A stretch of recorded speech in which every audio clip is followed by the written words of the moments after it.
Ah, dear listeners, today we sail across the waves of the Sea of History to the fertile banks of the Nile and the golden age of Egypt.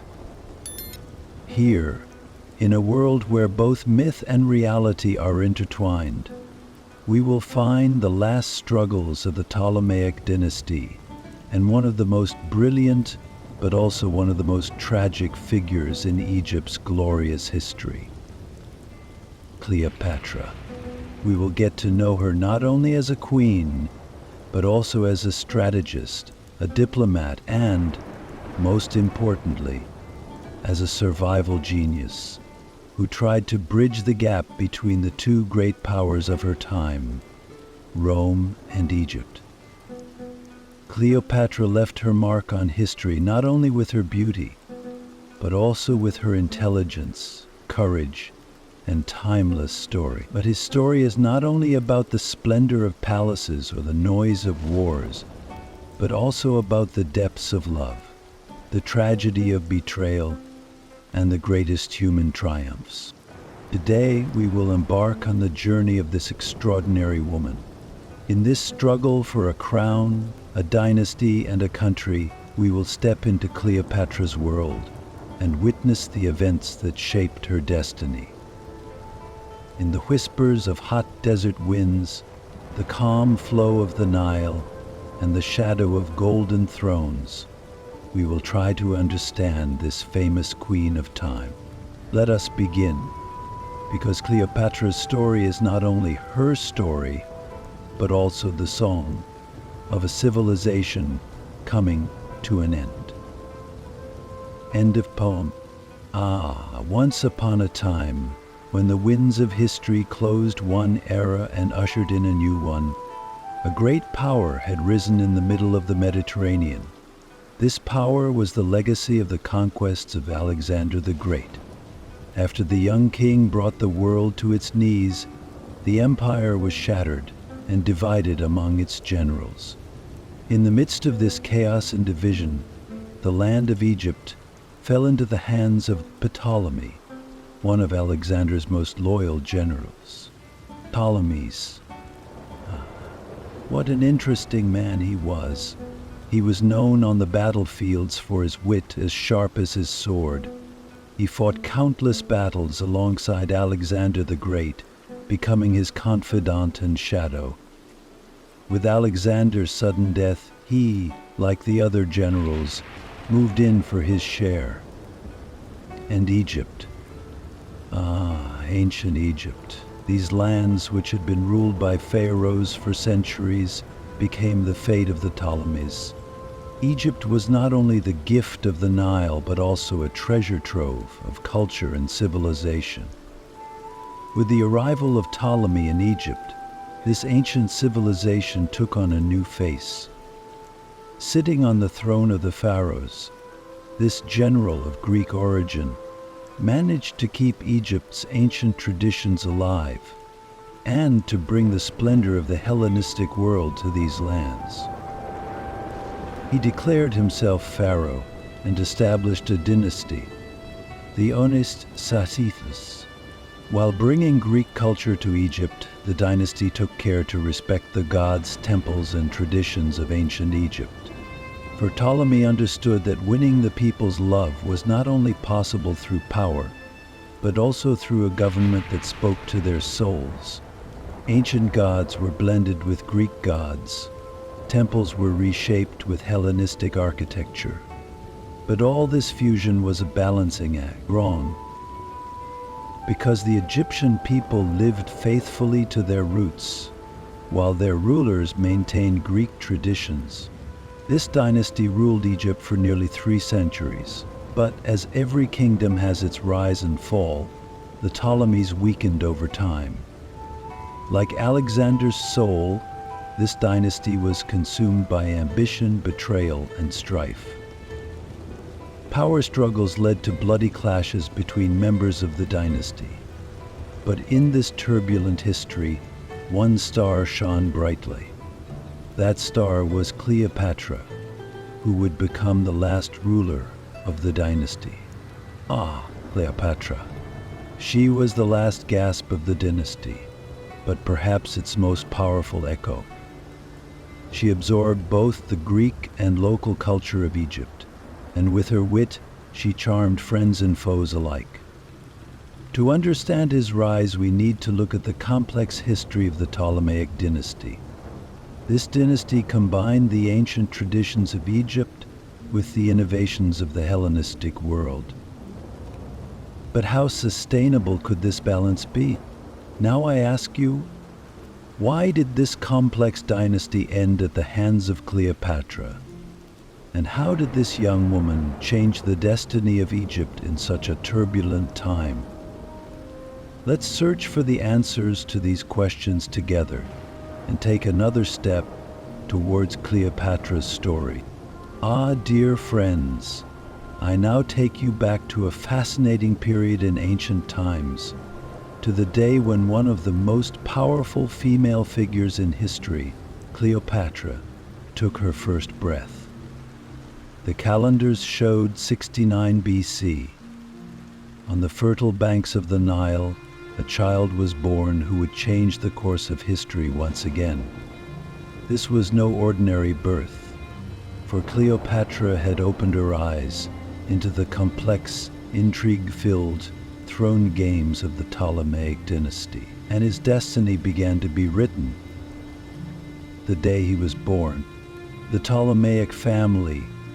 Ah, my friends, this dynasty was not just a family, but a symbol of turmoil and ambition.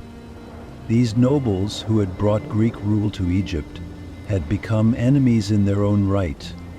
Cleopatra was born in such an atmosphere. Her father, Ptolemy XII, was popularly known as Auletes, meaning the flute player. Behind this nickname, as much as his love for ruler he was in the eyes of his people, Ptolemy XII was a weak leader, but his devotion to his throne and the effort to protect it was as ambitious as the rest of the dynasty. At the time of Cleopatra's birth, the Ptolemaic dynasty was a boiling cauldron. The members of the dynasty were bound to each other not by blood, but almost by enmity. The struggle for the throne was ruthless, not only between brothers, but sometimes between mother and son, sometimes between father and children. Cleopatra's father, Ptolemy XII, tried to keep his throne with the support of Roman statesmen, but this support caused great anger among the Egyptian people. These rulers of Greek origin were ruling Egypt, but the gap between them and their people was deepening. And it was in the midst of this turbulent period that Cleopatra began to grow up. Cleopatra was not just a child within the dynasty. She was a silent but astute observer of the future, a growing storm amidst the chaos. Throughout her childhood, she listened to the whispers that echoed through the corridors of the palace. She watched without understanding the intrigues, betrayals, and struggles for the throne. She saw the deals her father made with the Romans to keep his throne, the unrest inside the palace, and the growing popular uprisings outside. To survive in this harsh world, Cleopatra had to learn to be more than just a princess. But even as a little girl, her intelligence set her apart from the rest of her family. Her education was highly valued, and she learned many languages, including Greek, Latin, and Egyptian. But her real talent lay not in speaking languages, but in understanding people's hearts. This would later give him a unique advantage to become one of the greatest leaders in history. No other leader ever compared to his mother. Cleopatra's childhood days were shaped not only within the walls of the palace, but also on the banks of the Nile and in the temples of Egypt. As a pharaoh of Greek descent, her father tried to show allegiance to the Egyptian gods. But this was not enough in the eyes of the people. Cleopatra, on the contrary, felt a great connection to these ancient gods and the spirit of Egypt. This bond with his people would be his greatest strength in the future. But in those days, the clouds over the dynasty were growing thicker and thicker. Cleopatra realized that her father was constantly relying on Rome, endangering Egypt's independence. The Romans were in the shadow of the court, both as supporters and threats. The Ptolemies were sacrificing their gold and their country's independence to buy Rome's friendship. This left a deep imprint on Cleopatra's mind. It was at this early age that she began to learn how to rule both the Romans and her own people in the future. But dear friends, Cleopatra's childhood was only the beginning. Even in those years, the threads of destiny were being woven. This young girl was not just a princess, but a player in the midst of history's most complex political games. So how did Cleopatra manage to survive in this world of intrigue? And after his father's death, what kind of leader would he be in the struggle for the throne that awaited him? So we will continue our story to find the answers to these questions. Dear friends, now I take you back to the stormy days of Cleopatra's youth. After the long and difficult reign of her father, Ptolemy III, the throne was about to be handed over to another. But in the Ptolemaic dynasty, the succession to the throne was never peaceful. Power struggles, intrigues, and betrayals were at the core of this dynasty.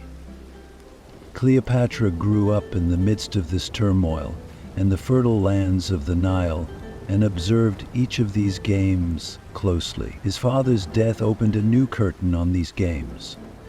In 51 BC, when Ptolemy V finally passed away, the throne was left to his children. Unfortunately, the arrangement he had laid down in his will had sparked conflict from the very beginning. Cleopatra was declared joint ruler of Egypt with her brother Ptolemy XIII. Yes, friends, this was a dual throne arrangement, but the whispers echoing in the quiet corridors of the palace signaled that this order would not last long. Because the brotherhood within the dynasty was in name only, in real life it was like a rope, ready to snap at any moment for the sake of power and ambition. Cleopatra was only 18 years old after her father's death. She was young, but her intelligence and political genius had already matured. Her brother Ptolemy XIII, on the other hand, was only a 10-year-old boy. Of course, this gave Cleopatra a natural advantage. However, the palace intrigues were full of shadows that threatened Cleopatra's superiority. There was a powerful group standing behind the little king. Court advisors, generals, and viziers. In particular, a court official named Pothinus was plotting to take control of the young Ptolemy XIII and push Cleopatra off the throne. Dear friends, in those days, Cleopatra's intelligence and determination were her greatest weapons. After the death of her father, she was trying to maintain order in the kingdom, while at the same time preserving the dynastic traditions of the Ptolemaic family. For the Egyptian people, she had to be not only a ruler, but also a figure close to their ancient gods. Cleopatra knew how to connect with her people and win their love. However, this partnership with his brother became the biggest obstacle to achieving his goals. The advisors of her brother Ptolemy XIII had begun to feel uncomfortable with Cleopatra's growing power. Cleopatra wanted to eliminate her brother and rule Egypt on her own. This was not only a struggle for the throne, but also a battle for the future of the country. Cleopatra wanted to preserve Egypt's independence, get rid of the shadow of Rome, and be a beacon of hope for her people. But Ptolemy's advisors saw her as a threat. And my friends, we all know what can happen to a figure who is seen as a threat in a struggle for the throne, don't we? Cleopatra's power was not just about politics. She used her intelligence to win the support of the people. Her devotion to the Egyptian gods and her connection to the everyday life of the people made her not just a ruler but a leader. Meanwhile, her conflict with her brother within the palace was growing. Eventually, Cleopatra was exiled from the palace by her brother Ptolemy III. Friends, think. Once raised to rule as queen of the pharaohs, Cleopatra now lived a life of exile, far from her own throne. But Cleopatra was not one to accept defeat. Even as she lived a life of exile on the banks of the Nile, she was plotting her return. She was looking for a way to weaken her brother's power, waiting for an opportunity to take power again. At this point, the shadow of Rome, one of the most powerful empires in history, began to fall over Egypt. But how would Cleopatra relate to this colossal power? Would Rome be his ally or his enemy? We will explore together in the next episode to find the answer to this question. Dear friends, beyond the golden sands of Egypt and the fertile waters of the Nile, a new giant was entering the stage of history. Rome. A republic that shook the world with its power, touching every corner of the Mediterranean not only with its armies, but also with its political ambitions. When Julius Caesar, one of the most brilliant figures of this giant power, the man who changed the destiny of Rome, approached Egypt, the course of history would change once again. And at the center of this turning point was Cleopatra, known for her intelligence, determination, and charm. When Cleopatra was driven from her throne by the machinations of her brother Ptolemy III, any ordinary person would have been lost in exile. But Cleopatra was different, my friends. She had a fire in her heart that burned not only for her own future, but for the independence of Egypt.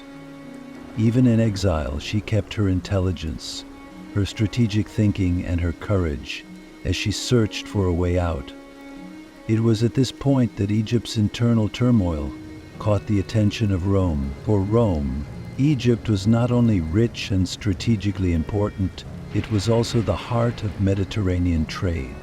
In trade, however, for Mediterranean trade, Julius Caesar, this powerful man, could not remain indifferent to this civil war in Egypt, as in many other parts of the world at that time.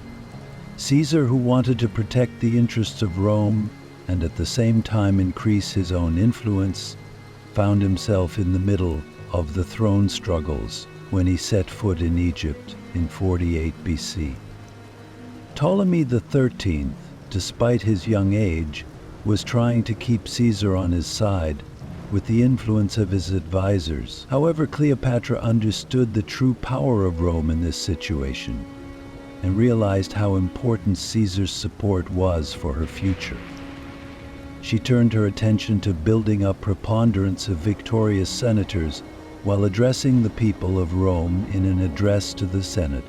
And it was at this point, my friends, that one of history's most iconic encounters took place.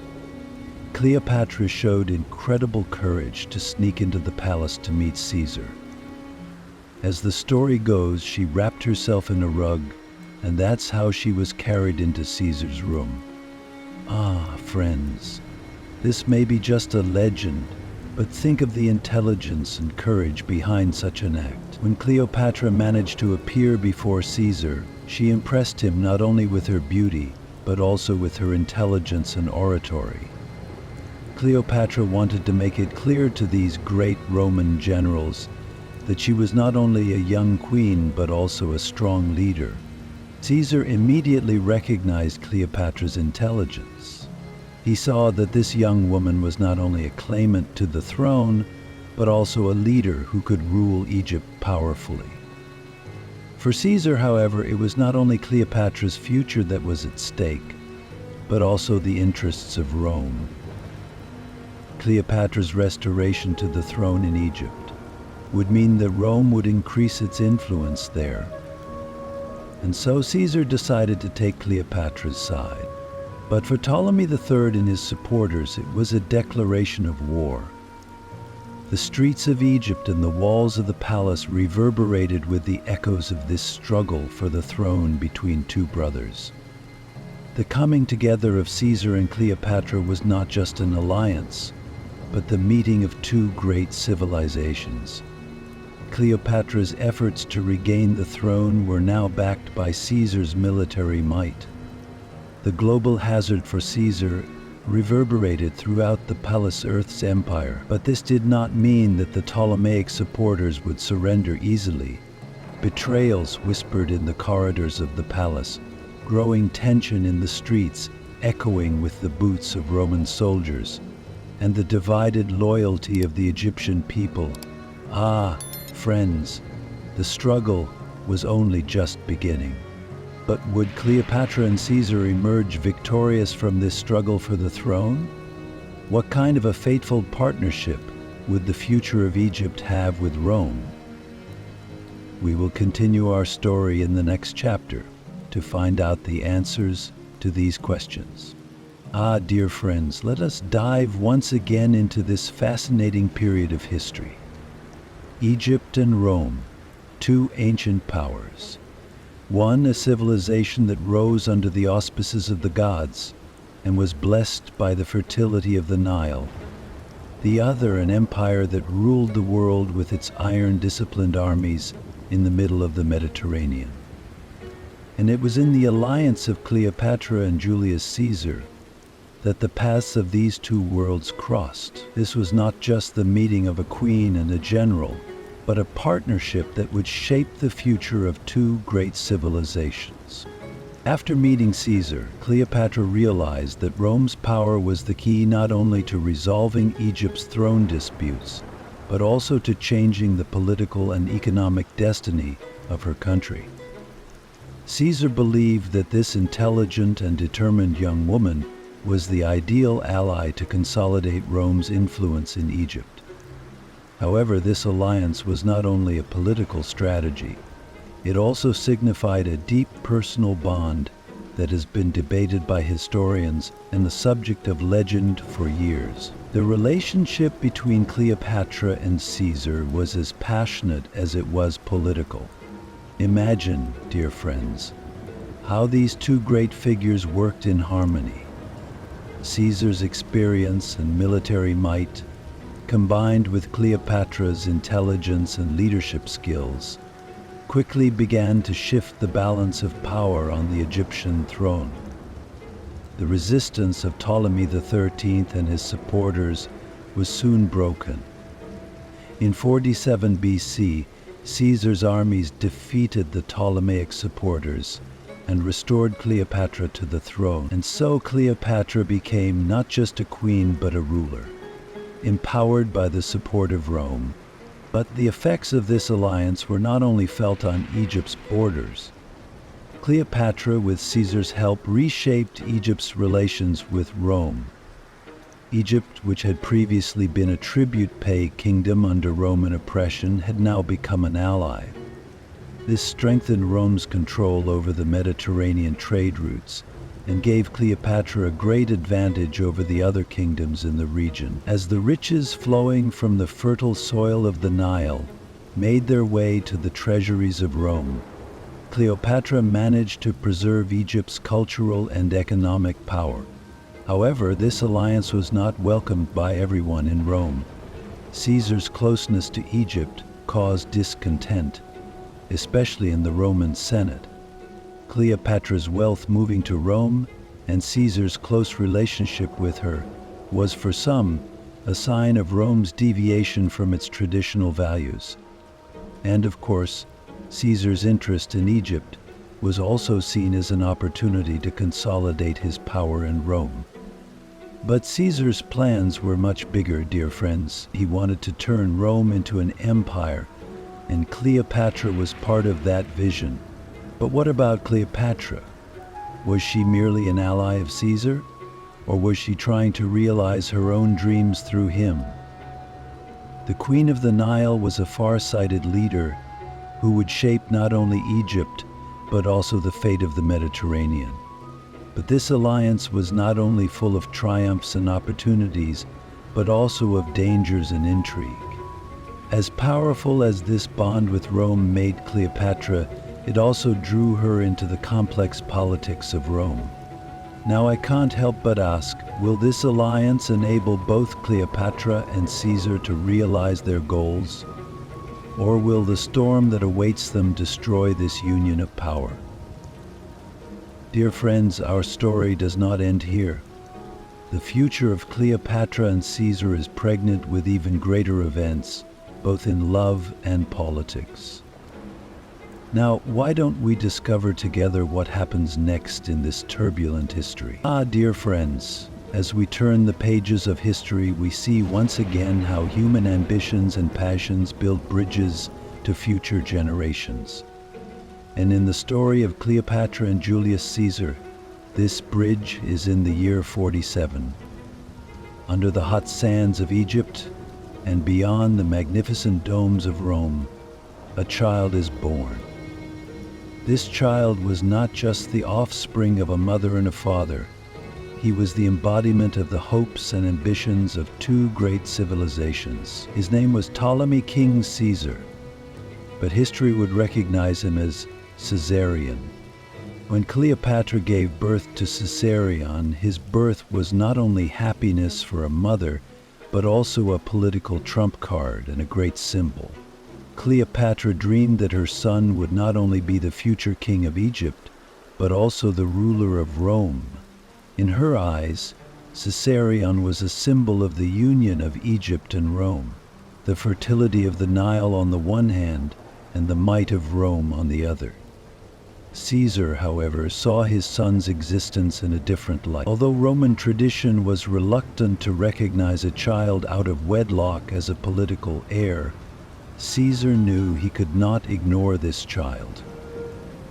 This bond, especially with such an impressive woman as Cleopatra, made Caesarion's position even more important. Imagine, dear friends, what a heavy burden this little child was carrying, even as he lay in his cradle. Caesarion's birth was greeted with great joy in Egypt. The people saw him as a gift from the gods. In their eyes, Cleopatra was already a goddess. Her son must have a divine destiny. At court, the birth led to deep planning. In Cleopatra's mind, the dream was to place her son not only on the throne of Egypt, but also on Caesar's throne in Rome. Perhaps this was to be a plan that would bring Egypt and Rome closer than ever before in history. But, dear friends, things were not so simple in Rome. Caesar's enemies in Rome were disturbed by his growing consolidation of power, and the presence of Cleopatra and the birth of Caesarion only added to this discomfort. In the Roman Senate, the idea that Caesar might have a child and claim the Roman throne in the future was seen as a major threat. Many Romans saw Caesar's interest in Egypt as part of his plan to turn Rome into an empire and even establish a dynasty. This forced both Caesar and Cleopatra to take more careful steps. "You are speaking too soon," Caesar said to Cleopatra. With the birth of Caesarion, Cleopatra placed herself in an even more powerful position on the Egyptian throne. She was now not only a queen, but also a mother who had given birth to the child of the most powerful man in Rome. This power could increase Egypt's influence over Rome and strengthen Cleopatra's independence, freeing her country from being a satellite of Rome. But with this power came a great risk. Caesarion's presence complicated relations between Egypt and Rome. Cleopatra's protection of her son and her shaping of his future would lead her into bigger games. So, dear friends, will Cleopatra and Caesar's plans for this little boy really succeed? Will Caesarion become a leader who will change the destiny of Egypt and Rome? Or will he fall victim to the cruel tricks of history like his parents? For the answers to these questions, we have to continue our story. Now, Are you ready to find out what path Caesar and Cleopatra will take for the sake of this child's future? Dear friends, we have now come to one of the most turbulent moments in history. Caesar the Great, the man known for his might that shook Rome and his determination that changed the course of the world, collapsed in the Roman Senate on March 15, 44 BC.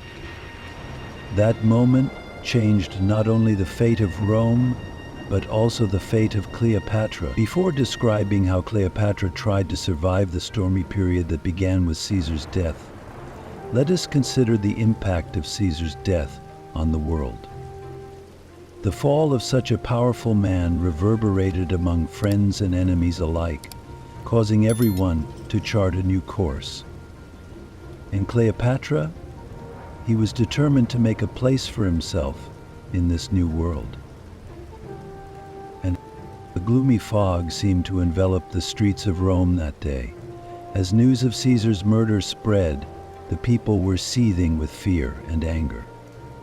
This anger was directed not only at the senators who had betrayed Caesar, but also at those who would claim his legacy. In this turmoil, Cleopatra was like an acrobat on a tightrope, stretching from Rome to Egypt. While trying to keep Caesar's memory alive, she had to ensure her own safety and protect the future of her son Caesarion, because now he was on his own. Neither his throne in Egypt nor his influence in Rome was fully secure. When Cleopatra received the news of Caesar's death, she realized how delicate her position in Rome was now. Even people in Rome who were known for their loyalty to Caesar were now afraid to rally around her name. Caesar's enemies saw Cleopatra as a threat. Her influence over Rome, together with the presence of Caesarion, was a source of fear, especially in the face of the possibility of dynastic rule. Caesar's old allies were anxious to protect their interests in the shadow of the new leaders. Cleopatra then used her political genius to find a powerful ally. Cleopatra's greatest advantage at that time was her deep strategic understanding of events in Rome. After Caesar's death, Rome had descended into chaos. Octavian, who was considered his heir, and Mark Antony, one of Caesar's most loyal generals, were claiming the future of Rome. Cleopatra struck a delicate balance between these two powerful figures and began to make plans to ensure the security of Egypt and her own throne. But dear friends, it was not easy for Cleopatra as a woman to find her place in this ruthless arena dominated by men. Many saw him not only as a foreigner, but also as a threat who seduced Caesar. During this period of uncertainty in Rome, Cleopatra tried to protect Caesarion with diplomatic moves on the one hand, and on the other hand she made attempts to show how indispensable Egypt was for Rome. Because Egypt was not only an exotic land for Rome, but also a granary. This wealth, which fed the Roman people, was a powerful trump card in Cleopatra's hand. But even Cleopatra's intelligence and power were not enough to keep her completely safe in the chaos of Rome. While trying to keep Caesar's memory alive, he also knew that he could not escape being part of the power games in Rome. Dear friends, Caesar's death opened a new chapter for Cleopatra.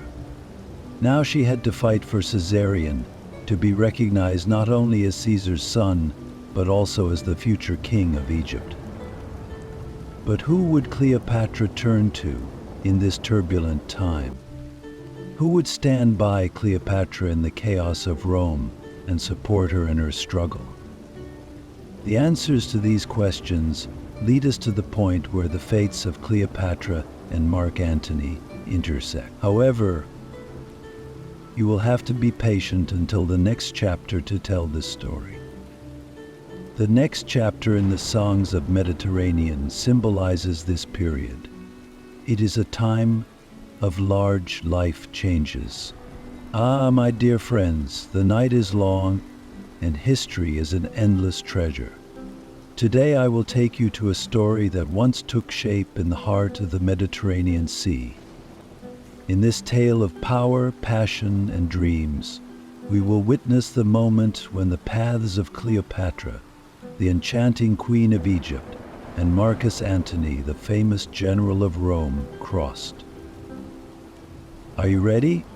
Come closer to the warmth of the fire and listen to me carefully. This was long before the defeat at Actium. While Cleopatra was struggling relentlessly to maintain her power on the Egyptian throne, in Rome the power vacuum left by Julius Caesar was ravaging the empire. Antony was a member of the triumvirate, one of Rome's three great powers. He was a hard-looking, battle-worn but charismatic leader. He had won the love of the Roman people with Caesar's death and was seen as a hero by his soldiers. But victory could not fill the void in his chest. He needed an ally, both strategic and emotional. It was at this point that Cleopatra appeared on the scene. Now imagine, my dear friends, Cleopatra represented the splendor of Egypt, growing up in the endless flow of the Nile. She was not just a queen, she was the embodiment of all the wisdom, beauty, and political genius of the ancient world. Antony, with his life-defying courage and ambition, represented the power of Rome that made the genetic lot. The centerpiece of the queen's collection of Jewish marbles was to be the temple by Calabrian from Egypt, namely Abetia. It was 41 BC. Antony had come to Tarsus to restore order in the eastern provinces and to rally Rome's allies after Caesar's death. He had invited Cleopatra to the meeting, but the queen was never one to rush it. No, Cleopatra would appear exactly as Antony had envisioned, majestic, impressive, and unforgettable, as graceful as the waters of the Nile, yet as mysterious. As Antony waited for her, Cleopatra entered the harbor of Tarsus on a ship adorned with gold, dressed in purple silks, like a goddess. The ship was like Aphrodite descending from Olympus to the seas. Golden oars stirred the blue waters of the Nile, and exotic scents wafted from the deck, mesmerizing Antony's soldiers. Do you know what Antony's first reaction was? Admiration. Yes, Antony was a strong leader, but he quickly lost himself in Cleopatra's charms. Far from being on his guard against her intelligence and political games, he wanted to be drawn into her intrigues. At their first meeting in Tarsus, Cleopatra proved to him that she was not just a queen, but a unique ally. "I need Rome," Cleopatra was saying, but Antony must have been unconsciously thinking, "I need Egypt." And so an alliance was born. But this was no ordinary political partnership. What Cleopatra offered Antony was not just wealth and strategy. She offered him a dream of a world empire uniting the riches of the East with Rome. Antony, on the other hand, was not only assuring Cleopatra of the protection of the Egyptian throne, he was offering her the promise of a future in which they would rule together. This relationship, my dear friends, was not just a love story, but an alliance that changed the course of history. Together they consolidated their power as rulers of the East, striking fear into their enemies in both Rome and Egypt. But at what cost? Antony's reputation in Rome would be put to the ultimate test as Octavian grew in power. Ah, but wait, my dear friends. Antony and Cleopatra's first meeting in Tarsus was only the beginning of this story. But how do you think the love and alliance of these two powerful figures shaped the future of Rome? And what did Antony sacrifice for Cleopatra? That's what you must be eager to find out.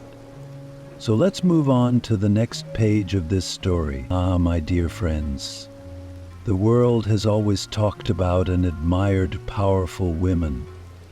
But there was one of these women whose queenhood was not just a crown, nor was her power limited to her throne.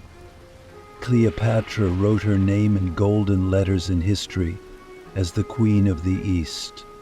But her power was born not only from the land of Egypt, but from her own intelligence, charisma, and a passion that changed the course of history. Today, I am going to tell you how Cleopatra earned the title of the new Isis, and what she accomplished with this title. Get ready, because this story will echo in your mind for a long time. Her alliance with Marcus Antony was not just a strategy, but a game of fate. With Antony's support, Cleopatra was on her way to becoming the true ruler of the East. But my dear friends, Cleopatra's eyes were not only on the throne of Egypt. Her dreams were as deep as the Nile and as wide as the Mediterranean. She longed to be queen not only of Egypt, but of the whole East. Antony's power, combined with Cleopatra's vision, created a spectacle that even Rome could not have imagined.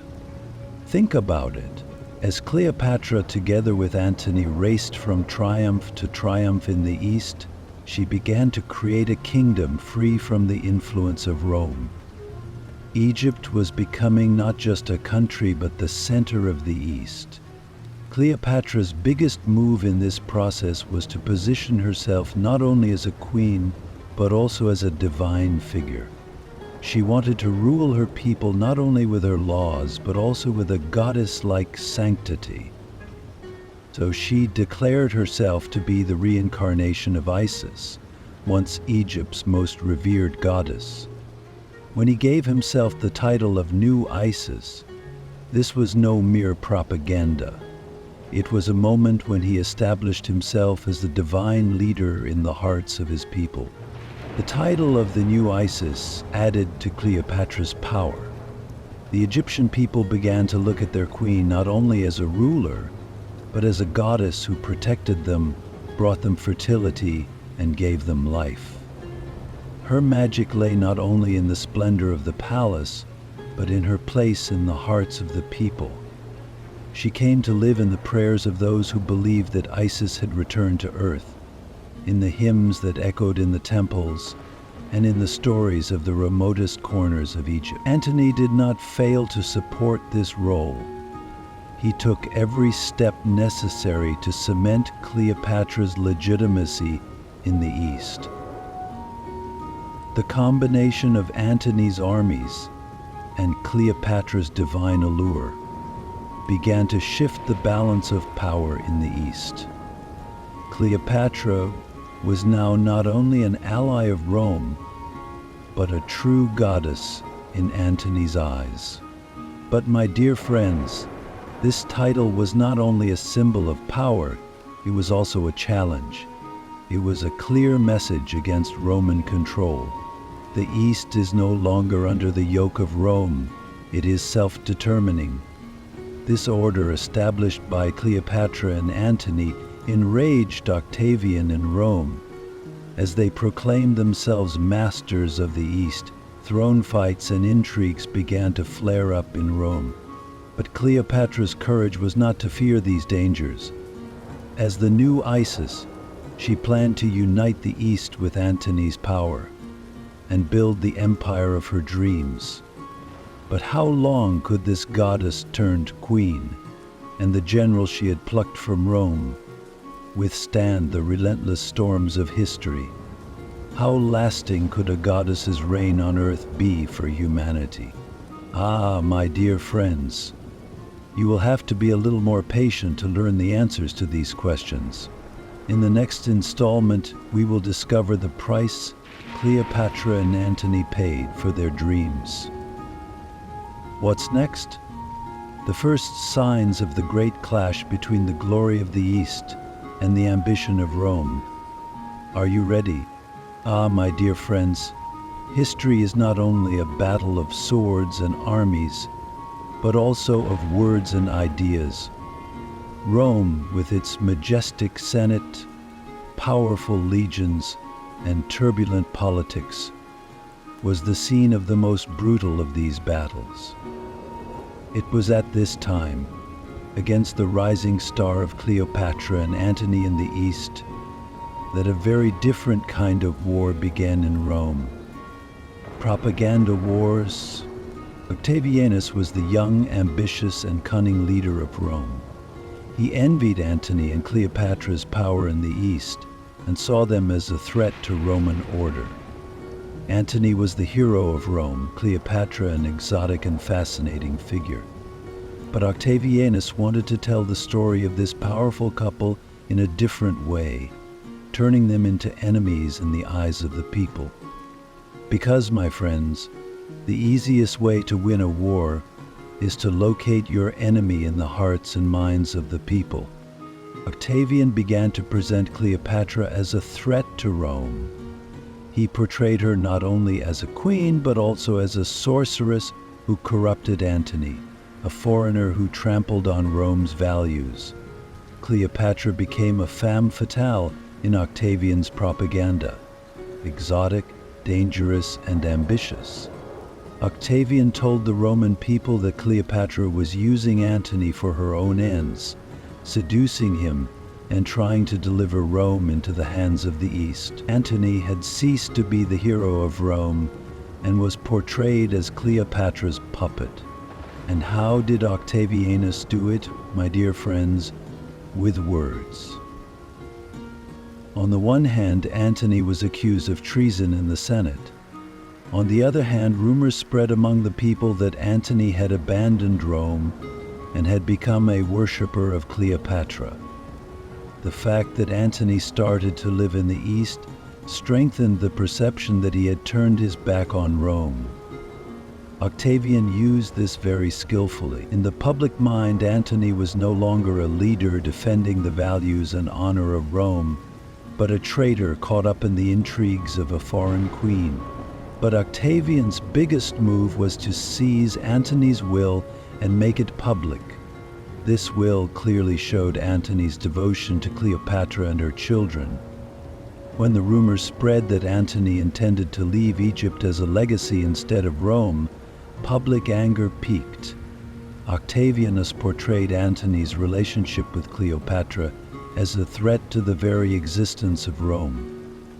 "Will Rome bow down to this queen?" he asked, inciting the people. Octavian's propaganda was not just words. Sculptures, paintings, parodies, and writings disparaging Cleopatra were spread through the streets of Rome.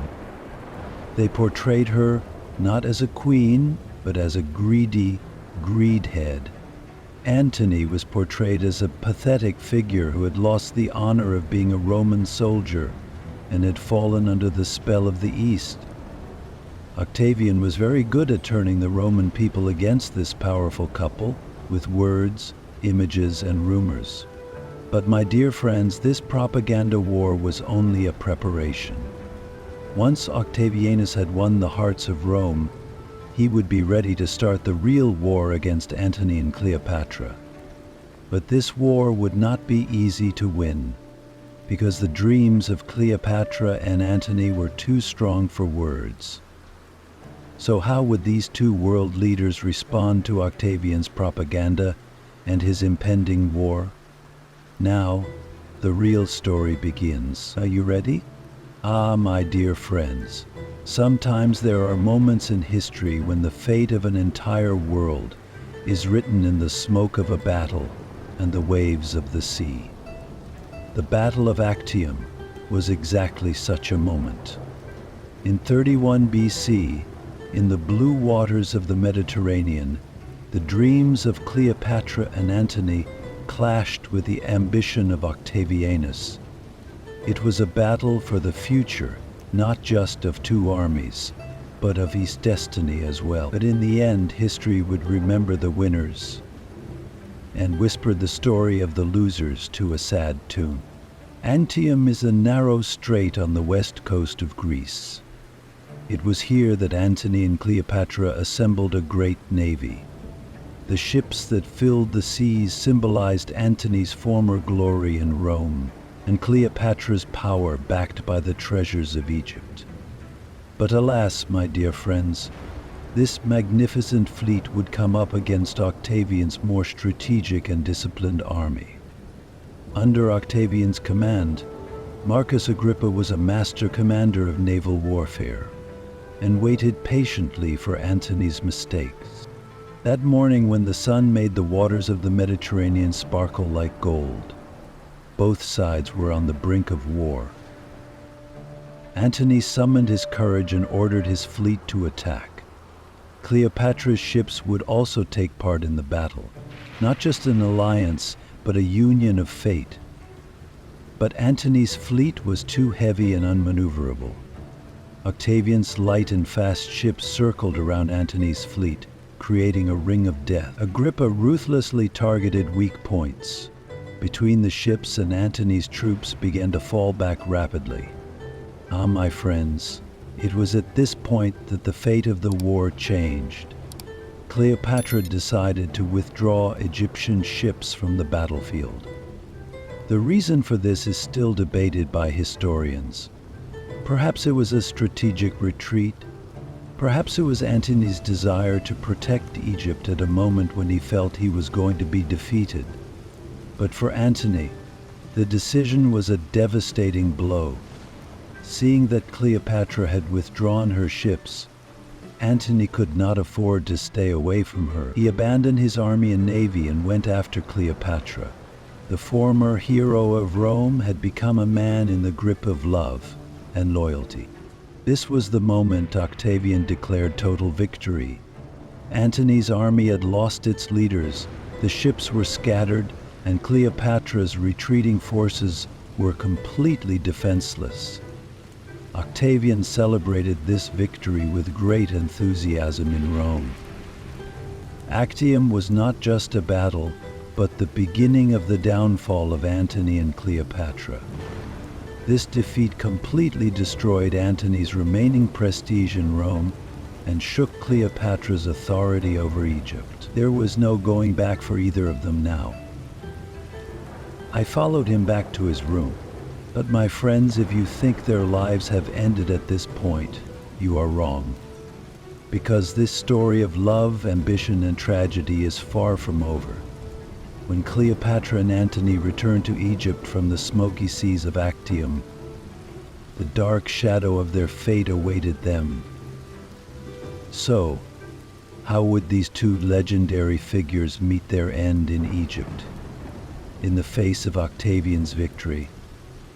Are you ready to find out the answer to this question? Then, my friends, see you in the next episode. My dear friends, sometimes the fall of a man is such a moment that you cannot explain it by a mere defeat. It's a process in which the soul gradually unravels. One by one, the honor and power of the past slips away. The story of Marcus Antony is such a tragedy.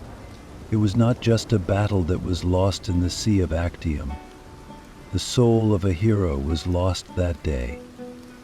Rome's once glorious general, the man who left the battlefield for Cleopatra, was now a shadow, and this shadow was doomed to disappear into the darkness.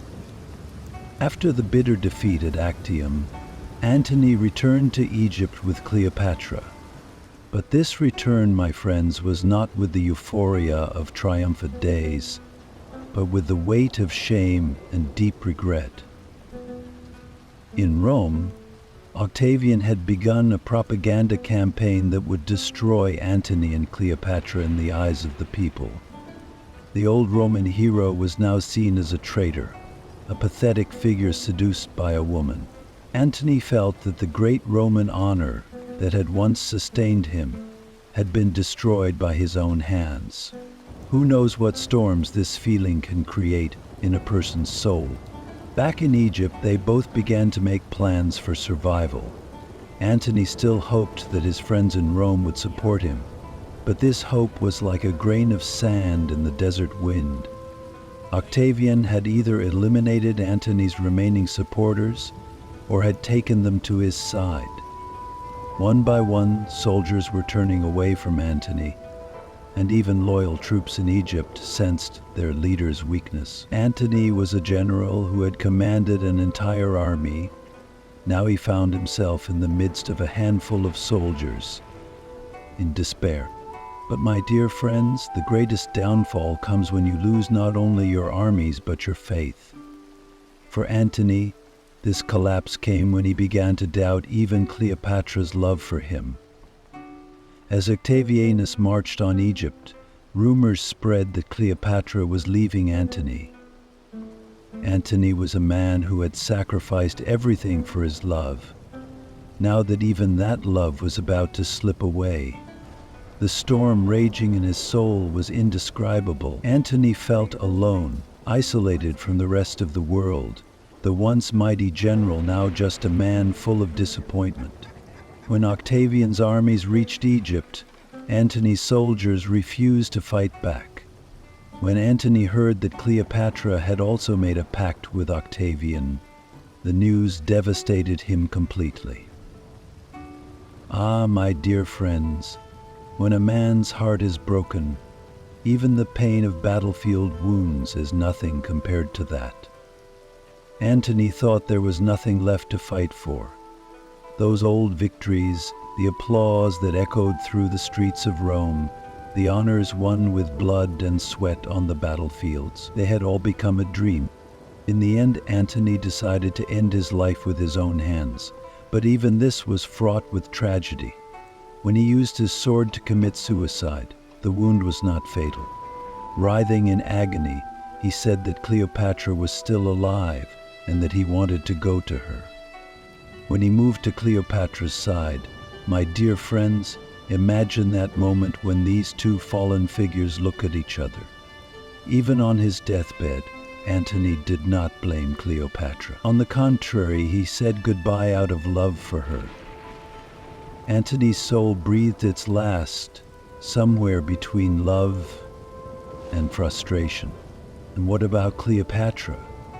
How would the Queen of the East, left alone in this world after Antony, escape Octavian's clutches?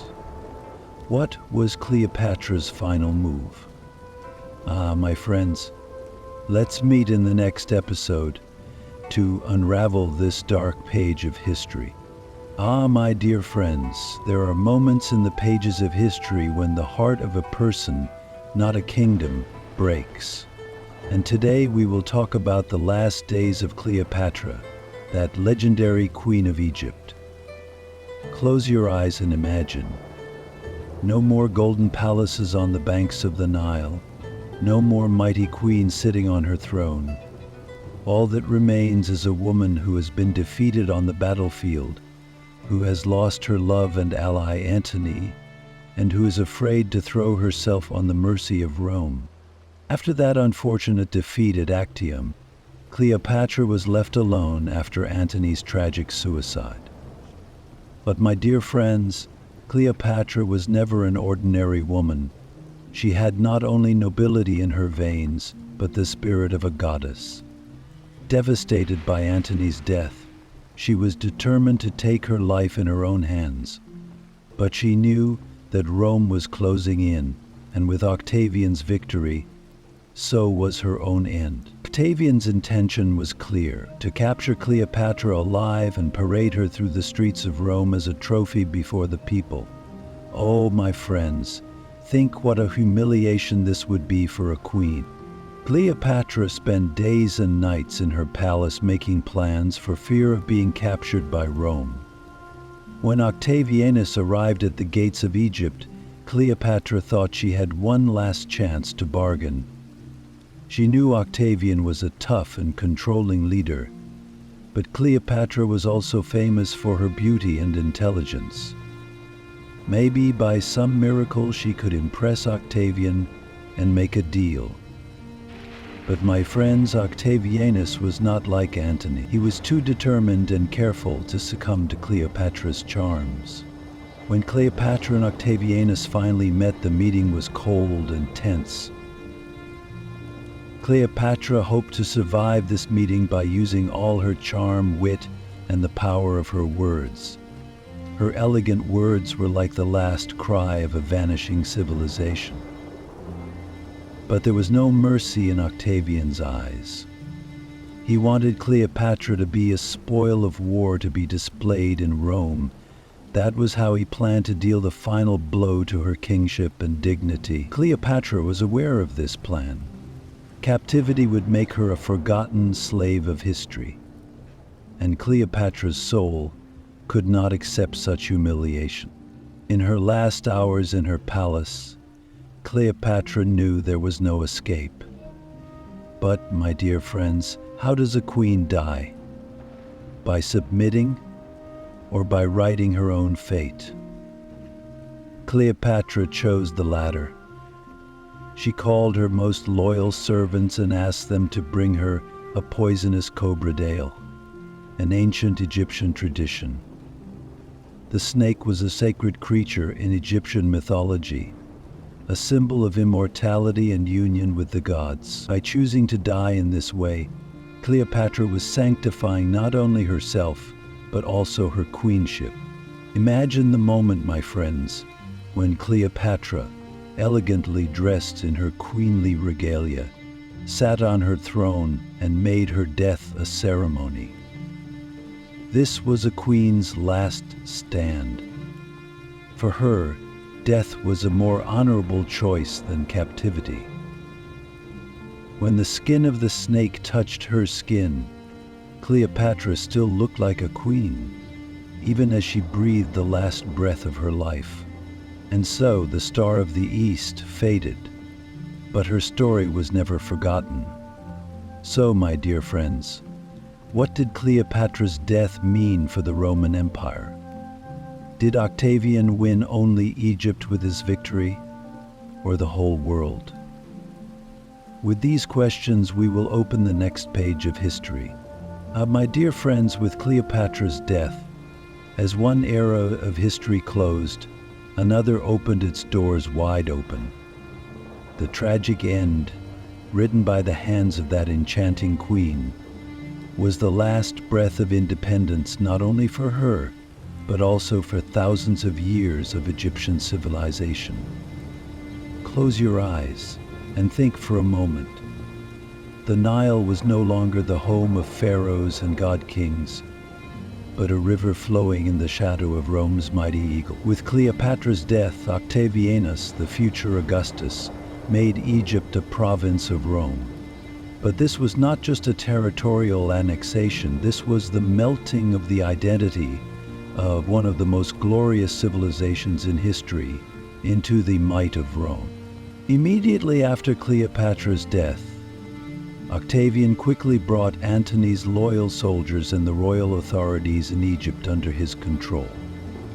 This land, once ruled by the legendary power of the pharaohs, would now be governed by Rome's disciplined administrative system.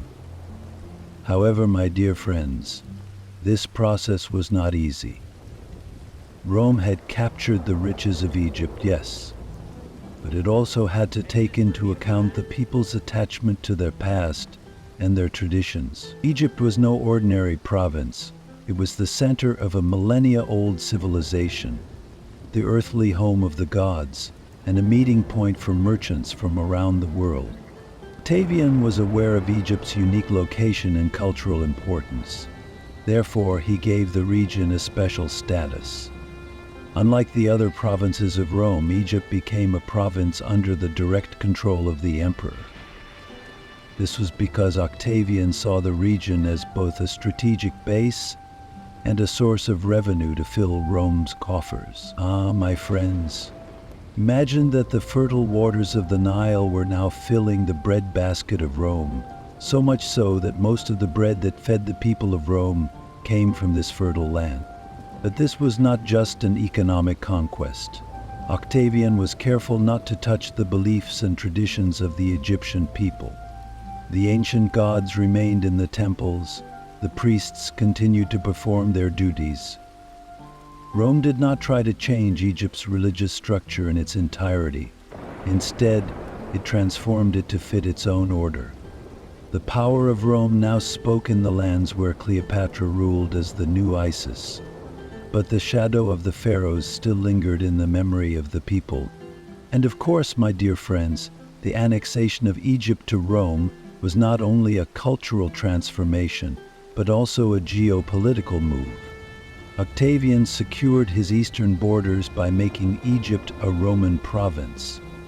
Rome's dominance of the Mediterranean was now complete. At the crossroads of East and West, Egypt shone like a jewel in the heart of the Roman Empire. But how were these revolutionary events received by the Roman people? That's where Octavian's propaganda came in. Cleopatra had been portrayed as a threat to the Roman people. The news of her death was celebrated with shouts of triumph in the streets of Rome. But this victory was not Octavian's alone. The whole of Rome felt stronger and more united with Cleopatra's death and the annexation of Egypt. Octavian used this victory to consolidate his power as emperor. The story of Cleopatra and Antony was over. But the golden age of Rome was just beginning. My friends, Egypt was now part of Rome. But what would be the consequences of this union? Could Rome put all the wealth of Egypt at its disposal? Or would the spirit of this ancient civilization begin to transform Rome as well? Here, in the next episode, we will explore the clash and merger of these two worlds. Aren't you curious about the secrets that await you? My friends, we have reached a turning point in the pages of history. More than just a female ruler, Cleopatra transcended time and space, leaving a much greater legacy throughout history. Cleopatra's story was not only part of Egypt, but of all civilizations. Merged with the might of Rome, she became a figure that echoes in the dark corridors of history. But her legacy, like the currents in the waters of the Nile, has never stopped, never stood still. Each passing century has given it a new meaning, reshaped it. Cleopatra's greatest legacy was undoubtedly her political and cultural role. Her struggle to keep Egypt independent from the Roman Empire was one of the few examples in the world of the power and influence of a female ruler. Cleopatra was not only a politician or a queen, but also a figure who had a strong bond with her people, preserved her culture, and identified with the goddesses. As a queen raised on the waters of the Nile, she used the gods and traditions of Egypt as a bulwark against the might of Rome. And with these strategies, she always held a special place in the hearts of her own people. Cleopatra was not just a ruler, she was an icon, a legend, a heroine in the eyes of her people. In time, Cleopatra's popularity was not limited to Egypt. Rome's victories, the wars of Antony and Octavian, made her name even more famous. Then, as centuries passed on the stage of history, countless writers, artists, and filmmakers reimagined her through the eyes of their own era.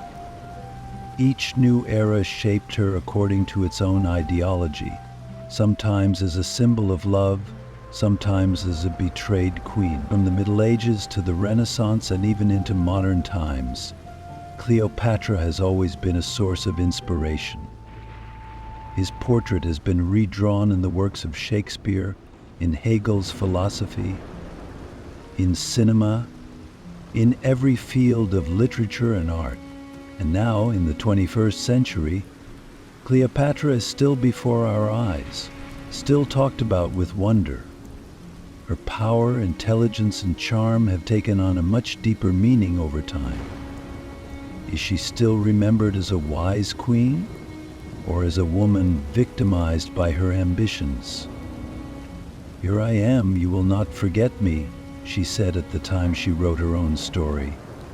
But even history, which had almost forgotten him, had to give him his rightful place and time. And Cleopatra's history shows us that a person's legacy lives on after their death. She was a figure who shaped not only Egypt but also human history. But how true are these legends and debates about her legacy? Did we ever really get to know Cleopatra? Or is this great figure just a fantasy, always reshaped according to the spirit of history and the times? Asking this question can perhaps help us find the true meaning behind her.